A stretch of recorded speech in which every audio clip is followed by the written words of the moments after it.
Heureux ceux qui sont nés avant 1995, ils pouvaient encore lancer des nains.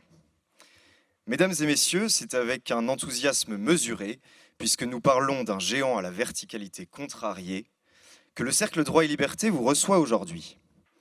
Non pour se livrer à une apologie de la catapulte humaine, mais pour vous inviter à méditer sur l'une des décisions les plus vertigineuses du Conseil d'État, vertigineuse en ce qu'elle nous dit de notre rapport à l'humain et à cette idée redoutablement floue qu'on appelle la dignité. Nous sommes en 1995, il y a 30 ans donc, et voici que la haute juridiction prend son élan et d'un revers de plume interdit purement et simplement le lancer de nains. Non pour des raisons de sécurité, non pour prévenir une éventuelle collision frontale avec un jukebox mal disposé, mais au nom, tenez-vous bien, de la dignité de la personne humaine. On aurait pu espérer que le Conseil d'État choisisse de trancher dans le marbre d'un arrêt technique discret, presque pudique. Il n'en est rien. Le Conseil d'État crée un nouveau fondement de l'ordre public. La dignité devient non plus un idéal, mais une norme susceptible de restreindre les libertés. C'est beau comme de l'antique, ou terrifiant selon votre degré d'attachement au libre consentement. Car, ironie délicieuse, l'homme qui se prêtait au lancer et qui nous fait l'honneur de sa présence aujourd'hui, était volontaire et même rémunéré. Le nain professionnel n'était pas une victime, il était un entrepreneur, un prestataire de services spécialisé dans la balistique humaine. Et pourtant, le Conseil d'État a estimé nécessaire de protéger cet homme contre lui-même, contre son choix, contre son métier, contre ses libertés. Que reste-t-il alors en cela de la conception classique de la dignité énoncée par Aristote ou Cicéron et qui renvoyait au rôle de chacun dans une société hiérarchisée? Plus de 2000 ans après, le Conseil d'État accouche d'un mystérieux néologisme juridique en affirmant que le respect de la dignité de la personne humaine est une des composantes de l'ordre public, consacrant ainsi la notion d'ordre public immatériel. On voit bien la part de générosité qui est au cœur des hommes lorsqu'ils revendiquent cette dignité de la personne humaine. Mais en quoi une dignité tombée du ciel permet-elle à l'État d'interdire à un nain, aidé par de généreux lanceurs, de remonter vers ce ciel? C'est là tout le paradoxe de Morsan-sur-Orge. On y découvre une dignité imposée, non plus conquise, une dignité aussi floue qu'absolue, érigée en principe sacré, au risque de devenir un instrument d'ingérence morale. Et c'est ainsi que le Conseil d'État nous offre un arrêt admirablement ambigu, à la fois noble dans ses intentions et terriblement glissant dans ses implications. Car après tout, si l'on interdit le lancer de nains, au nom de la dignité, que faudra-t-il interdire demain? Le stand-up de mauvais goût? Faudra-t-il aussi débaptiser les noms de certains quartiers? Mesdames et messieurs, je vous propose donc de plonger avec nous, sans casque ni harnais, dans ce saut juridique sans filet, ce grand écart entre liberté et ordre public, ce chef-d'œuvre involontaire d'humour administratif. Ce soir, le Cercle Droit et Liberté, fidèle à son habitude, vous propose d'en débattre autour d'invités exceptionnels et sous la houlette de notre président Thibaut Mercier, à qui je cède sans plus tarder la parole. Il nous posera cette question fondamentale: la dignité doit-elle être protégée même contre la volonté de celui qu'elle concerne? En d'autres termes, sommes-nous tous désormais des nains qu'on empêche de voler? Merci beaucoup Augustin. C'était Augustin Dudermel, donc, qui est membre du Cercle Droit et Liberté.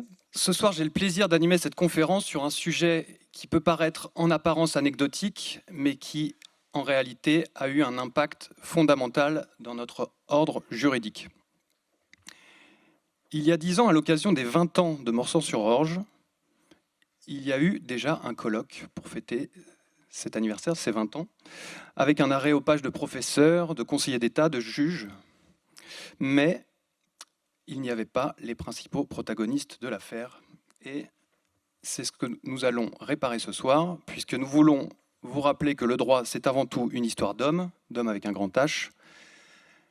Je vais donc vous présenter nos invités, mais avant cela, un petit point sur le déroulé de la soirée. Nous allons évidemment évoquer les faits, l'espèce, évoquer ses conséquences, et enfin, il y aura un temps pour les questions du public.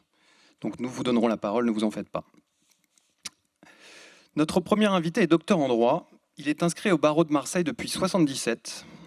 Il a été instituteur en Algérie, parachutiste au premier RPIMA, et c'est à Marseille qu'il a consacré une grande partie de sa carrière au droit du sport. Il est le fondateur de Légisport, qui a pour but de promouvoir le sport et lutter contre les discriminations dans ce domaine. Il a été vice-président de la Fédération française de boxe. Il a coécrit l'ouvrage « Nos combats pour le sport et la justice ». Vous pourrez d'ailleurs vous le faire offrir ce soir. Ce boxeur du barreau, toujours prêt à distribuer quelques uppercuts pour défendre la dignité humaine, veut nous prouver qu'on peut être sérieux. Il peut être sérieux sans se prendre au sérieux pour défendre avec acharnement les causes qui nous sont justes. Merci d'accueillir Maître Serge Poteau. Pour nous apporter un éclairage académique ce soir, nous avons l'honneur de recevoir un professeur des universités, spécialiste de la philosophie du droit. Il est enseignant à l'université Toulouse-Capitole et à l'IEP de Paris. Il est l'auteur notamment d'un ouvrage qui s'appelle Philosophie du droit et il est aussi directeur scientifique de la revue de philosophie du droit. Dans ses travaux, il propose en général une approche élargie du droit, c'est-à-dire qu'il ne se limite pas seulement à l'étude technique et juridique, mais il intègre à son analyse des notions philosophiques telles que la raison, la volonté ou encore la dignité. Évidemment, c'est des sujets qui vont être convoqués ce soir. Je vous demande d'accueillir Sébastien Neuville. Et enfin, le dernier mais pas des moindres, il est né en 1967 dans un petit village de Moselle et il a vite compris que sa taille n'était pas forcément un frein, mais pouvait aussi être un tremplin pour réussir. Dans les années 90, il s'est lancé dans une carrière aussi improbable qu'épique, cascadeur, showman et champion autoproclamé de voltiges humaines. Engagé jusqu'au bout des ongles, il milite pour le droit à l'autodétermination et à la liberté d'embrasser sa singularité. Il a réussi à transformer les scènes de spectacle en manifestes vivants, prouvant que le rire et la dignité peuvent faire bon ménage. Et 30 ans après qu'un juge lui ait volé son droit à travailler, il continue de nous inspirer et de nous pousser à réfléchir, prouvant qu'on peut être petit par la taille, mais géant par l'esprit. Merci d'accueillir celui qu'on appelait Mr. Skyman, Manuel Wackenheim. Voilà, c'est moi, le nain volant. Il y en a beaucoup qui ont peut-être des problèmes avec votre institut de droit, mon sujet de Morsan-sur-Orge. J'en suis honnêtement désolé. C'est pas moi qui ai fait ce truc-là. Ça, c'est les héros hiérarchiques. Mais merci quand même d'être venu, de me soutenir, parce que c'est pas vraiment évident d'avoir été interdit de ce que je voulais vraiment faire. Et il y a d'autres sports qui sont beaucoup plus dangereux que le lancer de nain. Ça, c'est pas interdit. Regardez, le tabac, il tue combien de gens par an? Ça, c'est légal. Mais pas le lancer de nain. Pourtant, je suis encore là, je suis pas mort. Je trouve ça dégradant de la part de la France de m'avoir fait un coup comme ça. Bon, évidemment, on va redonner la parole à Manuel Wackenheim et je pense qu'on va commencer avec Serge Poteau qui va nous relater cette histoire. Je suis très heureux de venir parmi vous depuis Marseille, effectivement, pour parler de Mr. Skyman, Manuel Wackenheim, alias Nain Volant, pour parler d'une affaire qui remonte tout de même à 35 années. 30 ans l'arrêt du Conseil d'État et 5 années de procédure. Donc, j'ai pris les cheveux blancs. Toi, tu les as presque... Lui, il a presque perdu ses cheveux. Vous voyez, les années passent, mais... les faits restent et les décisions de justice également, parce que nous sommes toujours tenus, effectivement, par cet arrêt du Conseil d'État, un arrêt du Conseil d'État qui a privé Manu, effectivement, de toute son activité. Et au cours de l'année 1991, Manuel Wackenheim, donc personne de petite taille, rencontre dans une discothèque l'organisateur de spectacles, Jean-Pierre Spédel, qui montait des spectacles, les Miss Dodu, les Bains les plus moussants, etc. Et il va au Manu, il se dit, tiens, j'ai entendu parler de ce spectacle, on va lancer le même, effectivement, dans toute la France. Et c'est comme ça que est parti le spectacle du lancer de nain, qui se déroulerait, effectivement, en discothèque, et qui s'est déroulé durant tout l'été 1991. C'est-à-dire que nous avons pris avec Jean-Pierre Spédel, lui en particulier, toutes les précautions nécessaires.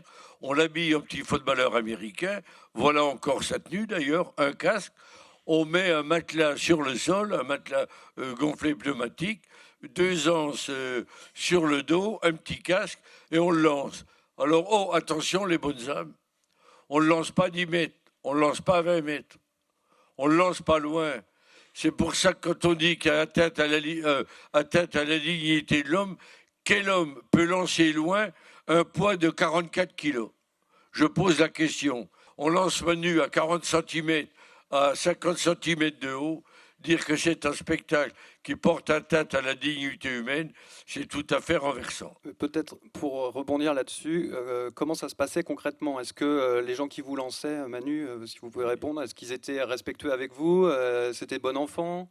Parce que c'est quand même important de savoir aussi, est-ce qu'on a, voilà, vous, votre ressenti, et surtout les personnes qui faisaient ça avec vous, comment ça se passait?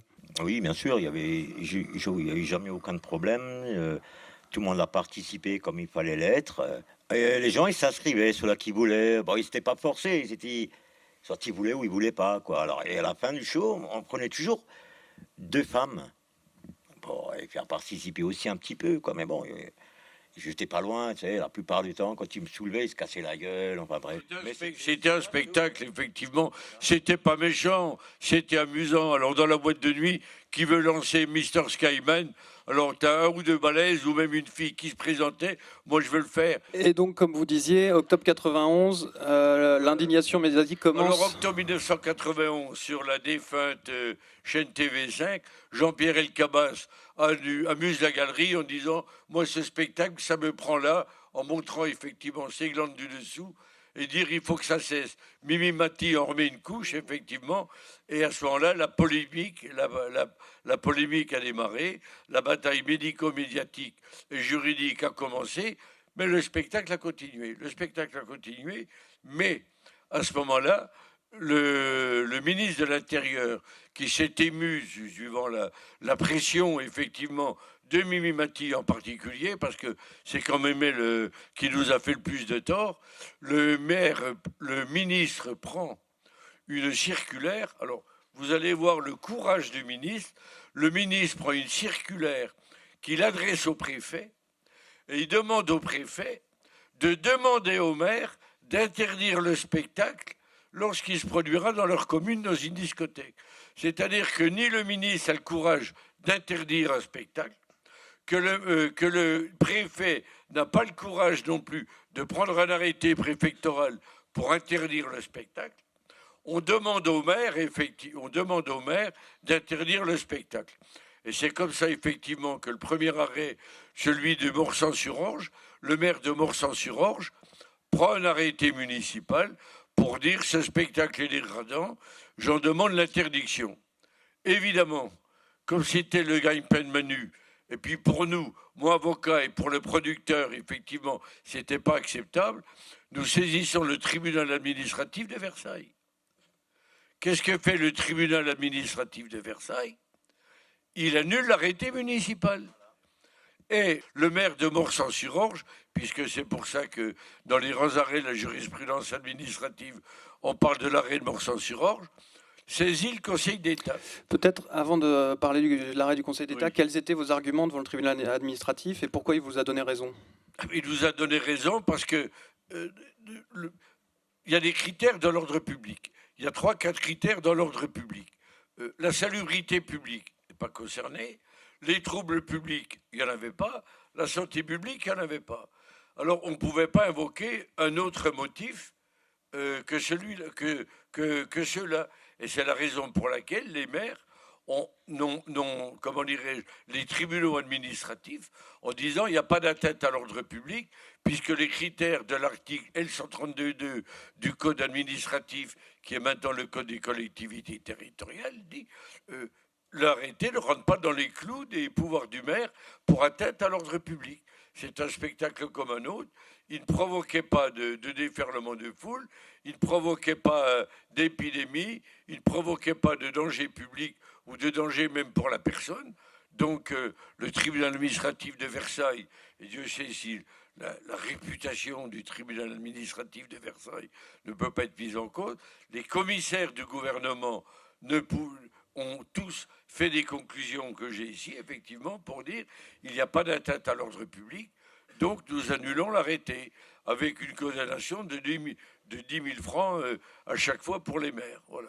Et après, vous êtes allé aussi devant le tribunal administratif de après, Marseille. Donc, le maire d'Aix-en-Provence, qui a pris un arrêté d'interdiction, nous l'avons attaqué devant le tribunal administratif de Marseille, lequel tribunal administratif de Marseille a annulé effectivement l'arrêté d'interdiction du maire. Nous avons eu dans une boîte de nuit également à Goulet-Usier, que je connais bien parce qu'elle est dans le Doubs, à la frontière suisse, effectivement, puisque je suis originaire de cette région-là. Elle est fêtard, effectivement, entre la Suisse et Besançon, et il se rend dans cette boîte de nuit. Le maire de Goulet-Usier a pris un arrêté municipal interdisant effectivement ce spectacle. Je saisis le tribunal administratif de Besançon, lequel tribunal administratif de Besançon me donne raison également. Troisième victoire. Alors, il n'y a pas eu d'autres annulations, il n'y a pas eu d'autres arrêtés municipaux interdisant le spectacle. Mais la commune d'Aix-en-Provence et la commune de Morsang-sur-Orge ont décidé de saisir le Conseil d'État. Alors, le Conseil d'État, effectivement, j'ai fait le premier mémoire pour l'envoyer à l'avocat du Conseil d'État de la Cour de cassation, puisque c'est un ministère d'avocats qui est tout à fait spécifique. Il m'a dit, mon cher confrère, vous vous rendez compte de ce que vous me demandez? Mais je lui dis, confrère, il y a 3 tribunaux administratifs qui nous ont donné raison. Allons-y, demandons la même chose au Conseil d'État. Il n'était pas trop favorable, il m'a dit non. Il a fait des conclusions, il a repris les conclusions que je lui avais données. Et puis le Conseil d'État a statué pour la commune de Morsang-sur-Orge et pour la ville d'Aix-en-Provence. Et il a inventé, parce que c'était tout à fait nouveau, il a inventé le 4e critère concernant les éventuelles atteintes à l'ordre public, celui de la dignité humaine. Alors aujourd'hui, dans cette salle, qui peut me dire en quoi ce spectacle portait atteinte à la dignité humaine et surtout, on n'a pas défini la dignité humaine. On s'est contenté d'appliquer la dignité humaine comme un cataplasme, effectivement, sur le dos quand vous êtes souffrant, mais on ne l'a pas défini. Et on ne l'a toujours pas défini. Alors, monsieur le professeur va pouvoir nous éclairer effectivement un petit peu sur la notion, un petit peu ou beaucoup sur la notion de dignité humaine, mais l'appliquer dans le cas présent, pour nous, effectivement, il n'y a pas d'atteinte à la dignité humaine. Alors, juste, je termine. Oui, bien sûr. Oui, voilà, c'est ce que j'allais vous tendre la perche pour vous dire que votre combat juridique n'était pas fini. On va rebondir sur le matelas gonflable, effectivement, et on va saisir la Cour européenne des droits de l'homme. Alors, je sais qu'il y a ici beaucoup d'hommes de loi, beaucoup d'avocats, férus, effectivement, de droit administratif ou communautaire en particulier. Nous avons saisi la Cour européenne des droits de l'homme. Alors la Cour européenne des droits de l'homme, très courageuse, a rejeté notre recours au motif que dans nos écritures précédentes, en première instance et devant le Conseil d'État, nous n'avions pas fait référence à la violation de l'article 2 et 3 de la Convention européenne des droits de l'homme. Donc la Cour européenne des droits de l'homme s'est déclarée incompétente, effectivement, au motif que nous n'avions pas fait référence à la Cour européenne des droits de l'homme dans nos premières écritures. Alors, j'en profite également pour dire aux juristes que vous êtes ou avocats que vous êtes, n'oubliez jamais dans les écritures, effectivement, dans des cas similaires ou autres, de faire référence à la Cour européenne des droits de l'homme qui vous permettra effectivement de la saisir ultérieurement.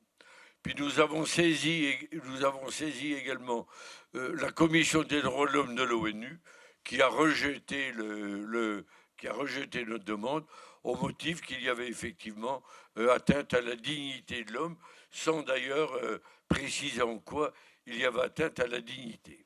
Voilà un petit peu donc les grandes lignes de cette procédure.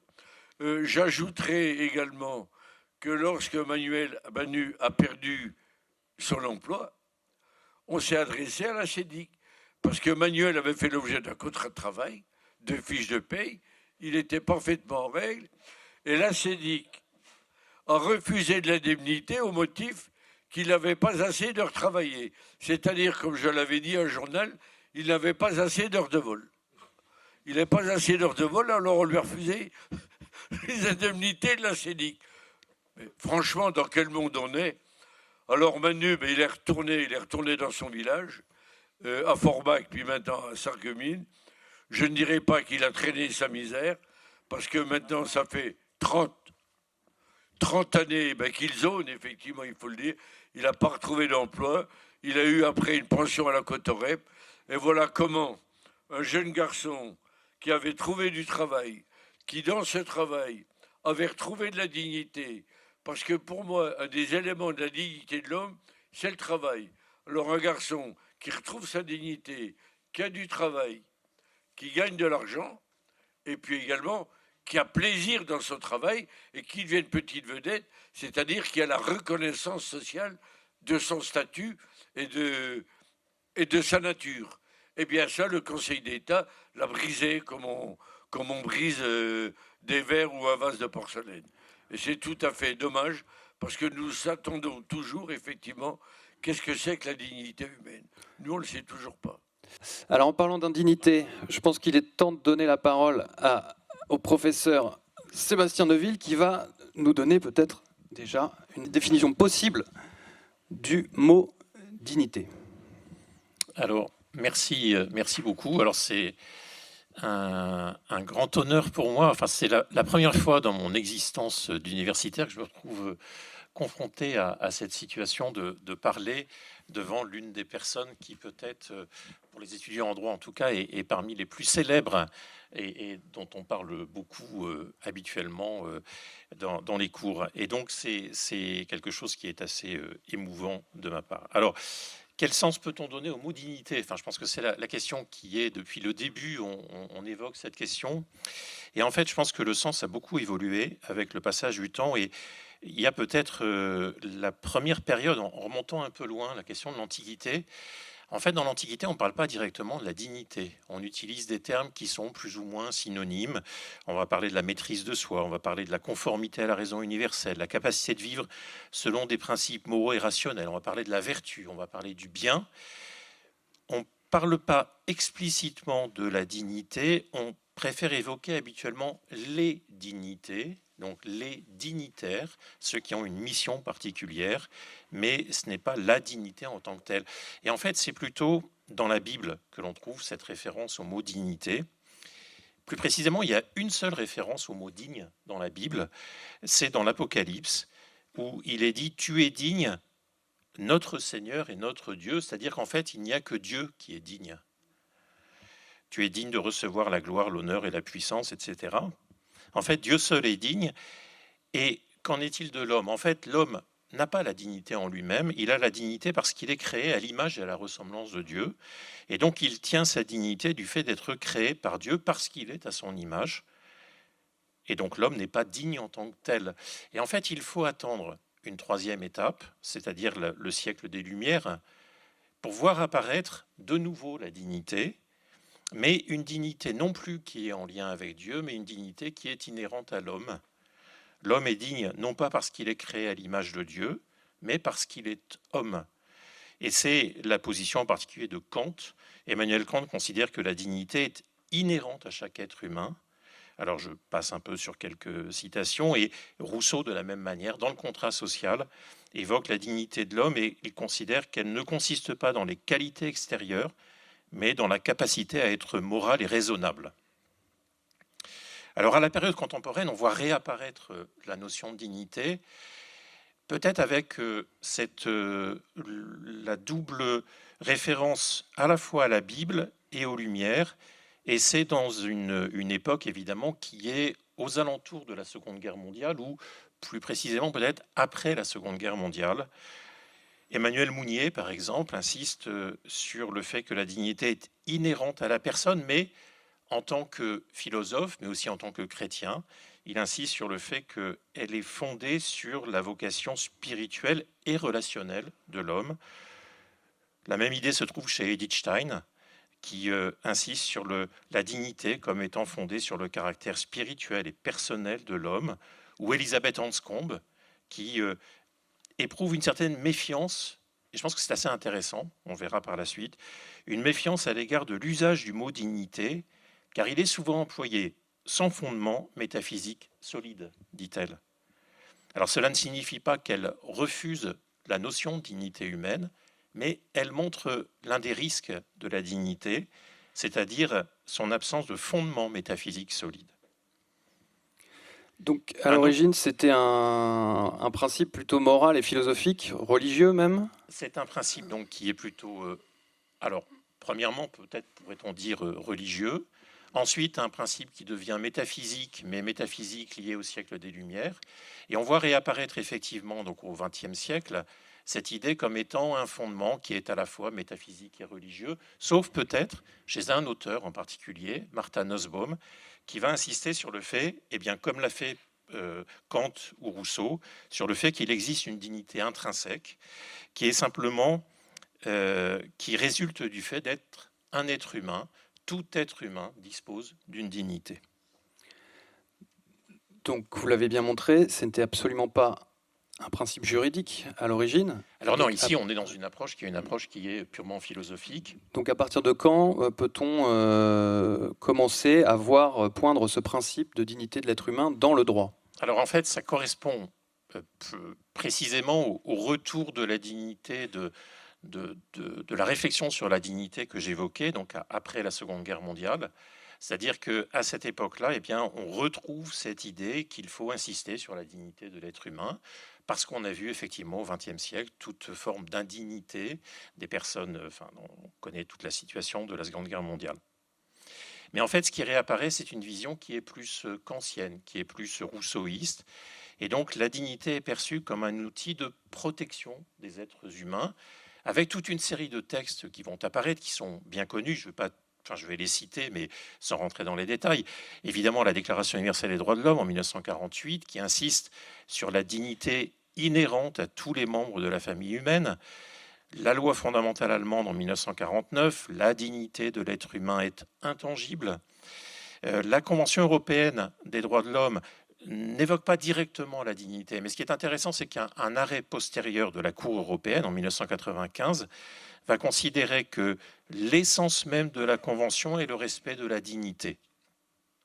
On trouve après le Pacte international sur les droits civils et politiques en 1966, qui insiste sur la dignité inhérente à la personne humaine, l'acte final de la conférence sur la sécurité et la coopération en Europe d'Helsinki en 1975, même terme, la Convention de New York sur les droits de l'enfant, plus ou moins les mêmes termes, dignité inhérente à tous les membres de la famille humaine, la loi du 29 juillet 1994 relative au respect du corps humain, qui introduit dans le Code civil l'article 16 et qui insiste, celui-ci, sur l'atteinte à la dignité. Et donc on retrouve cette même idée qui devient par la suite, avec le Conseil constitutionnel dans une décision liée à cette loi de 1994, justement un principe à valeur constitutionnelle. Et enfin, on peut citer la Charte des droits fondamentaux de l'Union européenne qui lui consacre son article 1er. Merci pour cette liste à la Prévert, finalement, des textes qui introduisent ce concept de dignité, mais on a du mal à en saisir les contours de ce concept. Est-ce que vous pensez qu'il est défini dans ces textes que vous venez de nous citer? Alors, c'est ça peut-être la grande difficulté, c'est qu'en fait, il semblerait que l'on ait en fait une définition qui est classique de la dignité et une définition qui va apparaître, alors plus précisément à partir de 1995. Donc la définition classique, c'est la définition, en fait, c'est la reprise de la définition philosophique, on pourrait dire kantienne, rousseauiste ou Martha Nussbaum. C'est-à-dire, c'est le fait que la dignité est la caractéristique essentielle de l'être humain. Finalement, on peut dire que, qu'est-ce que c'est que la dignité? Eh bien, le fait d'être humain, c'est être digne. Donc il existe en fait une dignité par essence, une dignité qui touche à l'être de la personne. Et donc c'est une vision qui est objective et tout le monde doit être traité de la même manière. Et ça se manifeste en particulier par une décision que l'on a vue du Conseil constitutionnel en 1995 sur le droit au logement, qui considère qu'il ressort du préambule de la Constitution de 1946 que la sauvegarde de la dignité de la personne humaine contre toute forme de dégradation est un principe à valeur constitutionnelle. On a donc cette idée que le droit au logement, d'une certaine manière, eh bien, peut s'appliquer, mais en fait, la grande question, c'est de savoir comment, concrètement, est-ce que l'on peut faire en sorte que cette dignité soit reconnue, parce qu'elle est particulièrement difficile à mettre en œuvre. Et c'est la raison pour laquelle on a ensuite une deuxième approche de la dignité qui apparaît, et notamment à partir de 1995. La dignité n'est plus considérée comme étant quelque chose qui relève de l'être, mais quelque chose qui relève du comportement, qui relève de l'agir. Et donc la dignité est un comportement nécessaire de l'être humain. Ça veut dire en fait concrètement, avec cette nouvelle approche, eh bien, je dois me comporter de manière digne. Je dois avoir toujours la dignité dans mes actes. Ce n'est plus la question de savoir si je suis digne moi-même en tant que je suis un être humain, mais c'est la question de savoir si je me comporte concrètement de manière digne. Et donc la dignité s'impose à chacun pour soi-même, elle s'impose aux individus dans leur rapport entre eux, elle s'impose aux autorités. Et donc la grande difficulté, ce qui a été soulevé tout à l'heure, c'est de savoir comment est-ce que l'on va définir un comportement qui est digne. Alors est-ce qu'on peut obtenir des critères objectifs ? Je pense que c'est très difficile de donner des critères objectifs de ce que peut être un comportement digne. Est-ce que ce sont des critères subjectifs qui dépendent en fait de chacun ? Quand j'agis, est-ce que j'ai l'impression d'agir de manière digne ? Est-ce que lorsque je regarde quelqu'un agir, je considère qu'il agit de manière digne, mais ça reste finalement subjectif ? Ou bien est-ce que je vais utiliser des critères qui sont subjectifs, mais revêtus d'objectivité, c'est-à-dire en essayant de faire passer ce qui est subjectif pour de l'objectivité ? Et là, c'est un peu la difficulté, et c'est que l'on peut percevoir, c'est-à-dire qu'il y a un problème d'interprétation de ce qu'on entend par dignité. Et finalement, quand on rentre dans des questions d'interprétation, on touche très souvent à l'ère du temps. C'est-à-dire que l'ère du temps est amenée à varier. On peut avoir une vision de ce qui est digne à un moment déterminé, qui ne le sera pas nécessairement à un autre moment. Je prends un exemple qui n'a rien à voir. Au XIXe siècle, début XXe siècle, je pense que sortir dans la rue sans chapeau était considéré comme étant indigne. Aujourd'hui, eh bien, on ne se réfère plus du tout à la question de la dignité. Et donc, c'est vraiment, parfois, ce sont des questions qui relèvent de l'ère du temps, de savoir si on applique, finalement, si on considère qu'on est dans la dignité ou dans l'indignité. Ensuite, on voit qu'il y a des renversements de définition du terme de dignité. Si on revient un peu en arrière, la question de l'euthanasie, c'est considéré comme étant indigne. Or, désormais, les partisans de l'euthanasie, qu'est-ce qu'ils mettent en avant ? Ils mettent en avant justement le fait que, grâce à l'euthanasie, on peut mourir dans la dignité. On voit qu'il y a un renversement, en fait, des concepts, et c'est une question d'ère du temps, une question d'interprétation. Et c'est là que se situe justement l'arrêt du Conseil d'État de 1995. Et donc, est-ce que le lancer de nain est digne ? Je ne vais pas répondre à la question. Alors, vous n'allez pas répondre à cette question, mais vous pouvez peut-être nous dire quelle est la nouveauté dans cet arrêt de 95 ? Oui. Pourquoi je pense qu'en 1995, les gens avaient tendance peut-être à considérer que c'était quelque chose qui était indigne, peut-être. Aujourd'hui, je pense que beaucoup de gens, peut-être dans la salle aussi, considéraient qu'on n'est pas dans l'indignité. Est-ce que c'était au juge de décider ce qui était digne ou pas ? Alors, ça, c'est une difficulté, effectivement. C'est-à-dire, est-ce que... le problème, c'est que le juge, effectivement, s'intéresse, mais parce que ça faisait partie de ces éléments qui se développaient de plus en plus. On parlait beaucoup de la question justement de la dignité à cette époque-là, avec des arrêts, des jurisprudences, notamment du Conseil constitutionnel. Et donc c'est d'une certaine manière assez logique que le juge se soit interrogé sur cela. Mais ensuite, il est allé plus loin puisqu'il a voulu mettre en parallèle la question de la dignité avec la question de l'ordre public.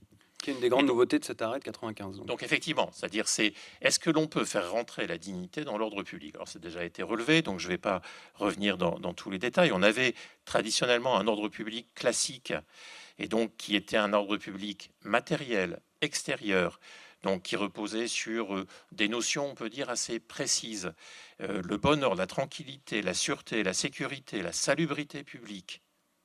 Et donc cet ordre public matériel présentait l'avantage de la stabilité, l'avantage de la mesurabilité. Or, avec l'arrêt du Conseil d'État en 1995, on est passé à une autre notion qui est l'ordre public immatériel. Et donc, le respect de la dignité de la personne humaine, dit le Conseil d'État, est une des composantes de l'ordre public. Et de ce fait, eh bien, le Conseil d'État introduit la question des valeurs au cœur de l'ordre public, avec une composante en fait qui est difficile à cerner. Quelles sont ces valeurs dont il est fait référence ici? Est-ce que ce sont des valeurs morales? Est-ce que ce sont les valeurs républicaines? On a toute une série de questions qui montrent qu'il est finalement assez difficile de répondre de manière précise à ces questions-là. Et en même temps, par le simple fait de faire rentrer ces valeurs et de faire rentrer notamment la dignité dans l'ordre public, eh bien, cela donne à cette notion une force qui est considérable. Parce que ça permet de renforcer les pouvoirs de police administrative générale et ça justifie l'interdiction préventive de l'exercice des droits fondamentaux. Et donc, on peut dire qu'avec cet arrêt de 1995, eh bien, la nouvelle définition de l'ordre public est une définition qui est très importante. C'est très intéressant ce que vous nous dites et c'est très pertinent selon moi, puisque là, on fête les 30 ans d'un arrêt. On se dit qu'on va parler uniquement de cet arrêt, mais cet arrêt, il a aussi une postérité, puisque cette notion de dignité est de plus en plus convoquée par le juge administratif. Est-ce que vous pouvez nous donner quelques exemples de jurisprudence postérieure dans lesquelles le juge administratif ou autre a convoqué ce principe de dignité et dans quel cas exactement? Oui, donc effectivement, donc le juge est intervenu à de multiples reprises sur la question de la dignité. Alors, parfois, il y a des jurisprudences qui reposent sur la seule dignité, sans faire référence à l'ordre public, et d'autres jurisprudences, au contraire, vont insister sur la dignité comme étant un élément de l'ordre public immatériel. Alors, la jurisprudence sur la dignité est extrêmement importante. Sur la seule dignité, donc sans référence à l'ordre public, on trouve des jurisprudences sur les conditions de détention indignes. Et la France a été condamnée à plusieurs reprises. Enfin, c'est notamment en 2020, la Cour européenne des droits de l'homme, la Chambre criminelle, 8 juillet 2020, et puis le Conseil constitutionnel, donc qui a demandé une intervention du législateur qui est intervenue effectivement par la loi du 8 avril 2021. Donc, les conditions de détention indignes. On a eu aussi l'intervention, le recours à la dignité pour évoquer les restes humains de la Première Guerre mondiale. C'est un arrêt du Conseil d'État de 2008, syndicat mixte de la vallée de l'Oise. Et puis, plus récemment, et je pense que tout le monde en a entendu parler, à propos de l'appellation d'un quartier qui a été considéré comme étant contraire à la dignité de la personne humaine. C'est l'arrêt de la Cour administrative d'appel de Bordeaux du 6 février 2025 à propos de la commune de Biarritz et le quartier dénommé La Négresse. Et donc, la Cour administrative de Bordeaux, c'est intéressant de voir les termes utilisés, indique « Ce terme est ainsi de nature à porter atteinte à la dignité de la personne humaine et peut être perçu par la population, qu'elle soit résidente ou de passage, comme comportant un caractère offensant à l'égard des personnes d'origine africaine. » On a donc ici une extension, une application de la dignité à de nouveaux domaines.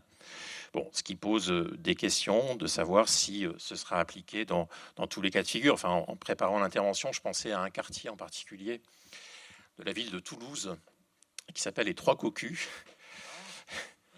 Oui, les Trois Cocus, oui. Eh bien, je ne sais pas si certains qui se trouveront dans cette situation eh bien, voudront faire un recours en considérant que l'on attente à leur dignité. Alors, enfin, ça, c'est juste une parenthèse, mais on voit comment la jurisprudence a évolué sur ce point, et donc une jurisprudence sur la seule dignité. Mais après, ce qui est plus intéressant et plus en lien avec la décision évoquée ici, c'est-à-dire l'arrêt de du Conseil d'État à Morsang-sur-Orge, c'est une jurisprudence sur la dignité comme élément de l'ordre public immatériel. Et cette fois, cette jurisprudence permet de restreindre certaines libertés. Pourquoi ? Parce que la dignité prime. Alors, quelles sont ces libertés qui sont remises en cause ? Alors, ça peut être la libre prestation de services pour atteinte à la dignité. Donc, on peut dire, on se situe vraiment dans la suite, cette fois, de l'arrêt Morsang-sur-Orge. C'est une décision de la Cour de justice des communautés européennes, comme on disait à l'époque, en 2004, l'arrêt Omega, qui concerne un jeu de laser game qui permettait de jouer à tuer. Donc les autorités allemandes ont interdit ce jeu et la Cour de justice des communautés européennes a considéré que l'ordre juridique communautaire tend indéniablement à assurer le respect de la dignité humaine en tant que principe général du droit et donc il est possible d'interdire ce type de jeu. Libre prestation de services, ensuite, ça peut être une restriction à la liberté de manifester pour atteinte à la dignité. Alors c'est une ordonnance du Conseil d'État 2007 qu'on appelle habituellement soupe au cochon. C'est pas très glorieux non plus. Donc la dignité a été opposée à la liberté de manifester des organisateurs dont l'objectif était de priver de cette soupe populaire les personnes de confession musulmane. Et enfin, la restriction à la liberté d'expression, ce qui tend à prendre une place de plus en plus importante pour atteinte à la dignité, avec plusieurs décisions, des ordonnances du Conseil d'État. 9 janvier 2014, l'arrêt Dieudonné. 4 mars 2023, à propos d'un imam salafiste. 2024, à propos d'un rappeur dont les textes font l'apologie du nazisme ou du terrorisme. Et puis 2024, à propos d'Éric Zemmour. Et donc on voit que finalement, la jurisprudence tend à utiliser cette idée de dignité pour restreindre en fait toute une série de libertés, que ce soit la liberté de prestation de services, la liberté de manifester ou la liberté d'expression. Là, vous êtes revenu sur la jurisprudence du Conseil d'État, la jurisprudence administrative. Est-ce que la Cour de cassation applique la même solution ? Alors, ce qui est intéressant avec la Cour de cassation, c'est qu'en fait, elle ne se sent pas concernée par les décisions du Conseil d'État. Il y a eu 2 arrêts d'assemblée plénière de la Cour de cassation qui sont assez connus, un en 2019 et l'autre en 2023, où la Cour de cassation retient la même solution. Elle dit, si la dignité est l'essence de la Convention européenne des droits de l'homme, elle ne saurait être érigée en fondement autonome de restriction à la liberté d'expression. Et donc, ça veut dire que pour pouvoir restreindre la liberté d'expression, il faut une infraction spécifique qui va être prévue par le Code pénal. Ce qui veut dire en fait que la Cour de cassation se refuse, elle, à appliquer un principe de dignité. Alors cependant, ce qui est intéressant, c'est de voir quelles sont les décisions envisagées ici. Le premier arrêt, l'Assemblée plénière, 25 octobre 2019, ça concernait Marine Le Pen. Marine Le Pen qui était comparée à un excrément fumant. Et avec donc une affiche de Charlie Hebdo, la candidate qui vous ressemble, la Cour de cassation a considéré que il n'y avait pas d'atteinte à la dignité ici de la personne visée. Et donc la dignité de la personne humaine, dit la Cour de cassation, ne figure pas en tant que telle au nombre des buts légitimes énumérés à l'article 10, paragraphe 2 de la CEDH.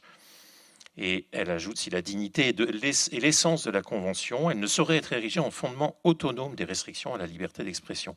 Et l'autre arrêt, Assemblée plénière, 17 novembre 2023, à propos d'une exposition intitulée « L'infamie », alors jeu de mots évidemment, famille, infamie, cette exposition donc, questionnait le modèle familial traditionnel, les apparences du modèle familial, avec des citations que je donne ici. Les enfants, nous allons vous faire bouffer votre merde, je suis désolé.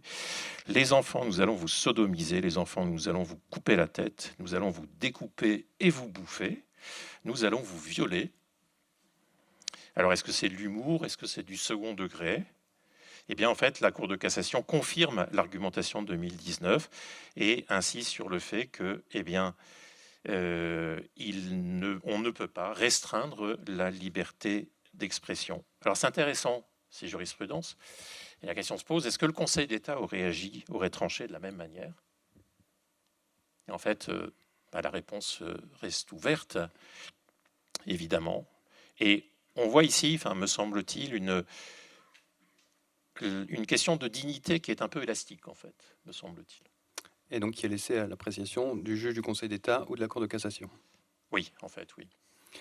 Je vais vous poser une dernière question avant de passer aux questions du public. Je vais aussi la poser à Manuel. Dans cette affaire du lancer de nains, il y a eu un argument qui a été mis en avant, c'était le fait que, Manuel, vous étiez consentant, que vous vouliez vous faire lancer. Et pour vous, ça changeait la donne.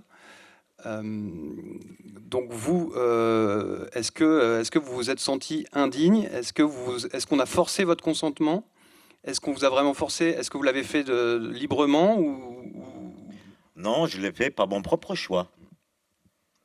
Donc on m'a pas obligé à faire ceci ou cela. Je l'ai fait complètement de moi-même.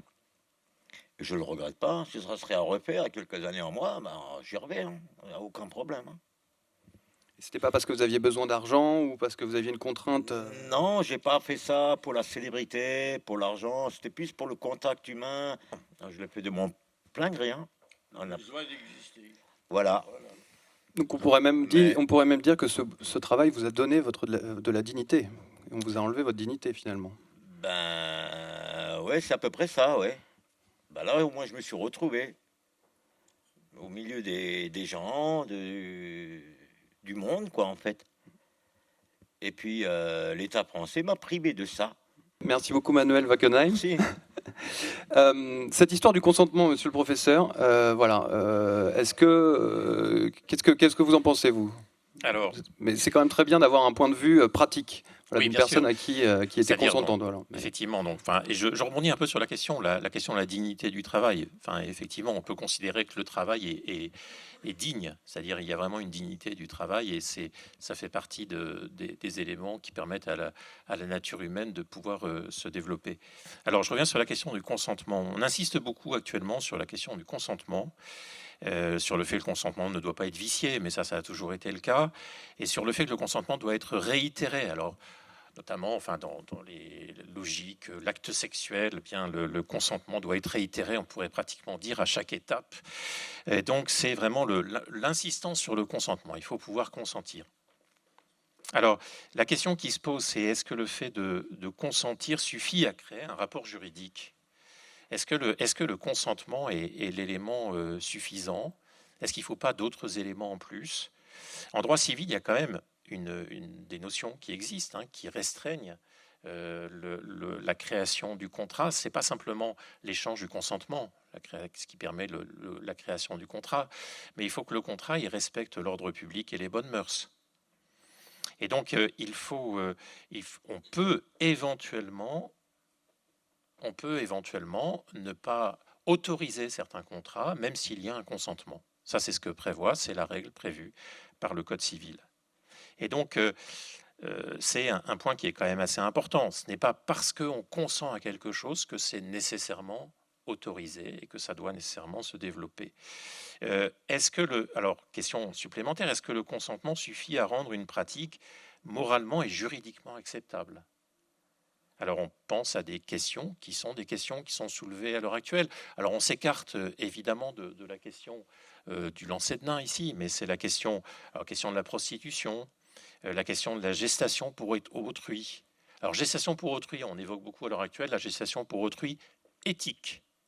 Alors bon, éthique, ça voudrait dire quoi? Ça voudrait dire qu'il serait consenti par la femme. Et donc est-ce que sous prétexte que c'est consenti, donc que le consentement a été donné, est-ce que la gestation pour autrui devient possible? Et donc, même chose pour l'euthanasie, d'une certaine manière. Est-ce que le fait que ce soit consenti, voulu, eh bien, ça permet d'avoir recours à l'euthanasie, enfin, indépendamment de tous les débats qui ont lieu en ce moment même à l'Assemblée nationale. C'est-à-dire qu'en fait, il y a, je pense, une question qui est importante, c'est que, et là, je sais que j'interviens dans le cercle droit et liberté, donc qui est très favorable évidemment à la question de la liberté, la France, pays de la liberté. Mais en fait, est-ce que vouloir faire quelque chose, c'est comparable à avoir le droit de faire quelque chose?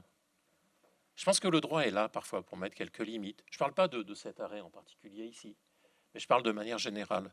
Le droit a tout de même la possibilité de restreindre un peu l'usage de la volonté. Parfois, des personnes veulent faire quelque chose, mais ça n'est pas nécessairement, je n'utilise pas le terme de dignité, mais ça n'est peut-être pas nécessairement conforme à ce que le législateur souhaite, ou d'une manière plus générale, pas simplement le législateur, mais ce que le droit, la justice, peut permettre.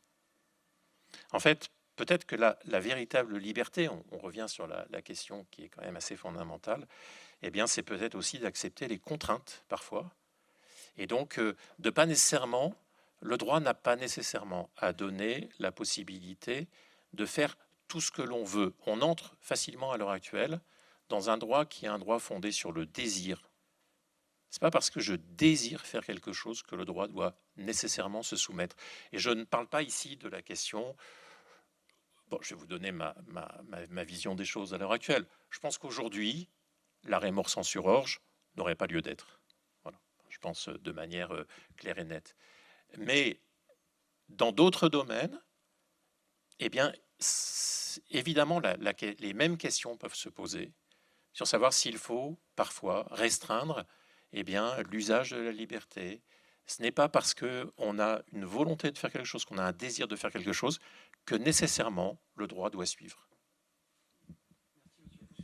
Merci monsieur le professeur, merci à tous, merci Manuel Wackenheim, merci confrères. Nous allons maintenant passer à une séance de questions. Merci, très intéressant, merci beaucoup. Julien Volikov, mairie de Paris et enseignant en droit public et droit pénal. Ma question s'adresse à Skyman. Merci beaucoup d'être là ce soir. J'aimerais savoir ce que vous avez fait après cette interdiction. Est-ce que vous avez essayé de faire le même travail par exemple, en Espagne, en Italie ou en Allemagne, ou ça vous a coupé complètement votre profession et vous avez dû faire autre chose? Parce que peut-être que dans d'autres pays, il y avait d'autres conceptions qui s'exprimaient. Merci beaucoup. Très bonne question. Mais je vais vous répondre. Moi, je suis maintenant au RSA. C'est-à-dire qu'après le lancer de nain, après l'interdiction, je suis redevenu au nouveau Manu. Voilà. Je suis redevenu nouveau Manu et je suis revenu nouveau de là où je suis parti au départ, en fait. Donc, ils m'ont tout coupé. Et puis, j'en veux terriblement à l'État français suite à ça. Parce qu'ils m'ont vraiment foutu dans une merde. Pas possible, vous pouvez même pas vous imaginer.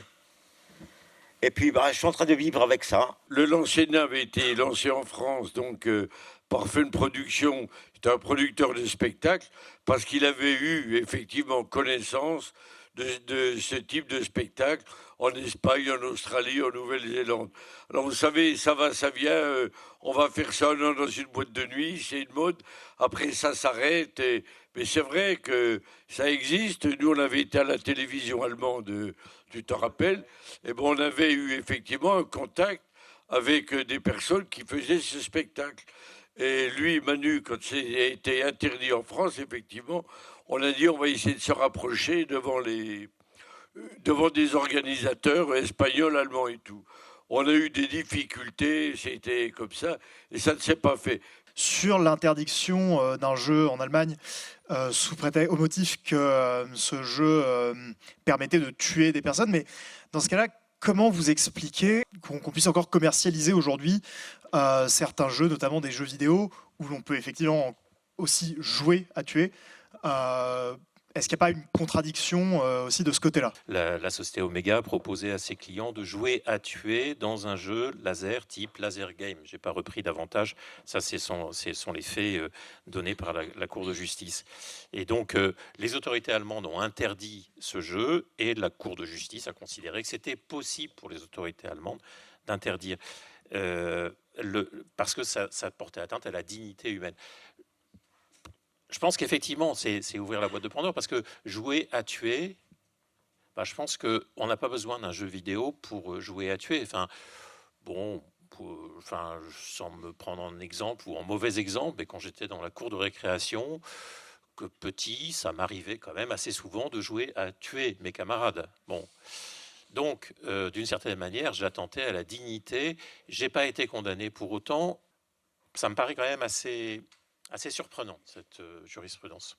Est-ce que cette même problématique, donc de la dignité humaine et de l'ordre public a été soulevée dans un autre contexte, à savoir celui des émissions de télé-réalité, où des gens déballaient leur vie privée, voire leur intimité, devant des centaines de milliers de personnes. Alors, à ma connaissance, non, parce que j'ai fait une recherche qui me semble exhaustive en matière de jurisprudence. Je pense qu'on a ouvert la boîte de Pandore et tout serait possible, en fait. Donc, ce serait tout à fait possible de considérer que ça atteint la dignité des personnes. Il faut qu'il y ait quelqu'un qui, éventuellement, fasse un recours et que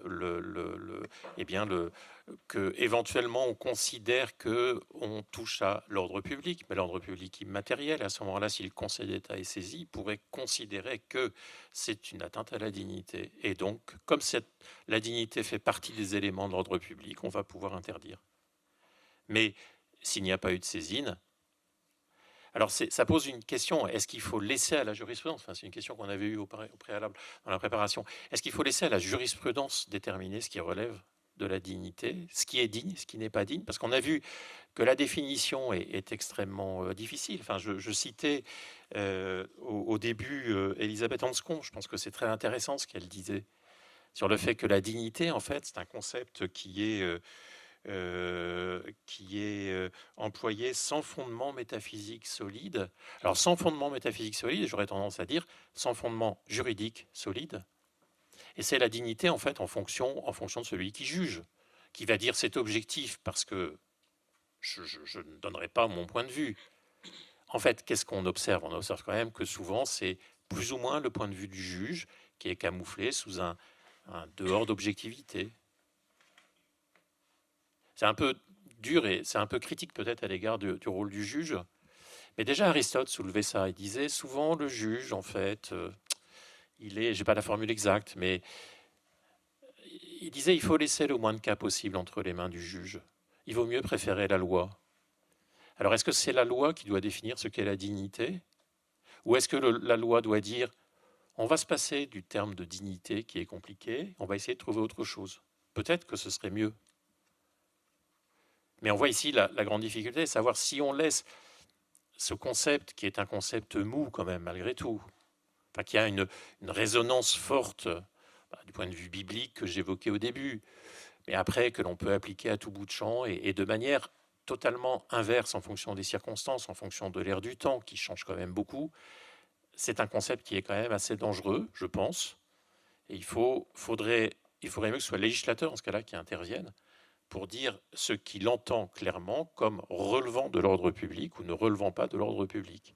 Pour éviter en fait que le juge ensuite, en fonction de ce qu'il peut penser, décide ce qui est de l'ordre public ou n'est pas d'ordre public. La première fois que j'ai entendu parler de cet arrêt en cours, la chose qui m'a le plus interloqué, c'était le fait que, non pas que le juge reconnaisse ce principe de dignité, mais qu'il sorte un principe sans aucun fondement textuel.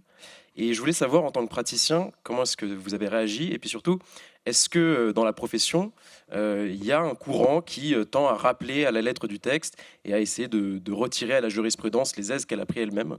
Vous savez, dans la profession, tout le monde a été surpris. Moi-même, je me rappelle à Marseille, quand j'ai eu dans les journaux, effectivement, cet arrêt du Conseil d'État, des confrères sont venus vers moi et me disent mais au Conseil d'État ils s'en foutent de quoi ils s'occupent là.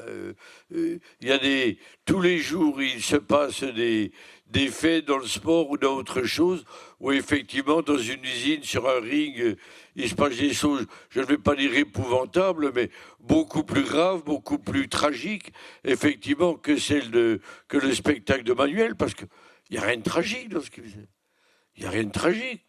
Il se servait de ses atouts corporels, effectivement, de son corps, comme d'un atout pour travailler. Mais vous avez les ouvriers à la chaîne, ils s'ouvrent plus que lui.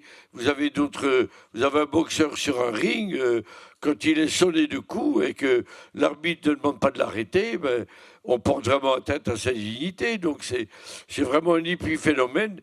Et comme me disait monsieur le professeur, effectivement, sur cet arrêt de Morsan-sur-Orge, je ne l'aurais pas rendu. je ne l'aurais pas rendu. Ça a été tout à fait excessif. Sous quelle pression? La pression des médias et quelques personnes bien pensantes, parce que nous avons fait l'objet d'une cabale. J'ai dit tout à l'heure, style Mimi Mati et autres, Gilibert, qui était une personne handicapée, qui était secrétaire d'État aux personnes handicapées, lui-même était, je crois pas, paraplégique et tout. Bon, il y a eu ce concours de circonstances. Peut-être qu'aujourd'hui, on lui dirait, oh Coco, continue ton travail, tu coûtes rien à la société, tu trouves du plaisir, alors vas-y. C'est vraiment, le professeur le signait également, une décision d'opportunité qui n'est pas habituelle dans les décisions du Conseil d'État. Parce qu'on ne s'est vraiment pas référé aux grandes règles du droit administratif dans cette affaire. On a fait une création jurisprudentielle, comme ça, dans l'air du temps, pour faire plaisir à quelques courants de pensée. Moi, c'est ce que je pense, et ça n'a pas été bien, effectivement, de la part du Conseil d'État. Est-ce que vous avez une dernière question? Il se trouve que je suis enseignant depuis une dizaine d'années à la faculté à Paris, et je pourrais dire à mes étudiants que j'ai vu en chair et en os une décision vivante. Je pourrais dire que je vous ai vu. Ma question s'adresse à monsieur le professeur. Vous avez tout à l'heure indiqué qu'au fond, c'était au législateur qu'il appartenait de définir la dignité, et on comprend des échanges que c'est une notion qui est tellement subjective que laisser au juge la capacité de l'interpréter, c'est au fond, c'est une vieille idée, faire en sorte que le juge se meut un peu en politique. Mais en ce cas, compte tenu de la subjectivité de la dignité, si vous étiez conseil d'un législateur, admettez, imaginez, quelle définition donneriez-vous de la dignité, j'insiste, pour contraindre autant que faire se peut le juge? Alors, c'est grande question, et heureusement je ne suis pas législateur. Je pense que le législateur aurait tout intérêt à casser cette jurisprudence, à éviter en fait le développement d'une jurisprudence qui prend des proportions quand même assez importantes. On a vu remise en cause d'un certain nombre de libertés. Enfin, on peut ne pas être d'accord avec les, je sais pas quoi, les soupes aux cochons et tout ça. Enfin bon, d'accord. Mais je veux dire, ça prend une ampleur qui est tout de même assez importante. Et je pense qu'il n'est pas nécessairement opportun de continuer à développer une jurisprudence sur le fondement de la dignité. Et donc, si j'étais législateur, j'essaierais de trouver un autre terrain. Alors, cela dit, le concept de dignité est un concept qui est essentiel, qui est fondamental, qui est très bien. Le problème, c'est comment est-ce qu'on l'interprète, jusqu'où on va, qu'est-ce qu'on fait dire à ce terme. Et je pense que c'est d'une certaine manière, c'est vrai que la dignité est utilisée comme une restriction aux libertés, pour faire plaisir au cercle droit et liberté. Merci monsieur le professeur. On va s'arrêter là pour ce soir. Je vous remercie d'avoir été présent à cette conférence. Je remercie également tous les bénévoles qui ont participé, Augustin, Kevin et autres. Je vous rappelle que le Cercle Droit et Liberté refuse toute subvention publique. Nous ne fonctionnons que grâce aux dons de nos donateurs et aux adhésions. Si vous avez aimé cette conférence, je vous propose d'adhérer au Cercle Droit et Liberté directement sur notre site internet www.cercledroitetliberté.fr. Vous êtes libre de partir ou de venir rencontrer Manuel Wackenheim, Serge Poteau et le professeur Sébastien Neuville. Merci beaucoup, bonne soirée.